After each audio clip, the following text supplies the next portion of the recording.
বিয়ের পূর্বে কোনো মেয়ের গায়ে হাত দিবি না ভাই আমার, খবরদার। বিয়ের পূর্বে কোনো মেয়ের সাথে কথা বলবি না, খবরদার। তোর যোগ্যতা নেই ওর সাথে কথা বলার। তুই কে রে?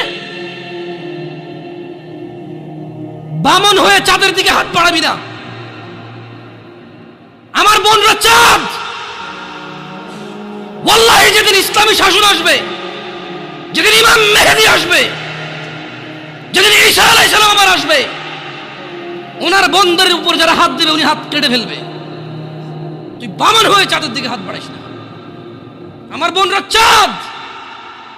ইসলাম মেয়েদেরকে চাঁদ বলেছে আর তোকে বামন বলেছে। বেটা তুই বেটা ছেঁড়া খাতা শুয়ে লাখ টাকার স্বপ্ন দেখিস, বিয়ের আগে মেয়ের গায়ে হাত দিস?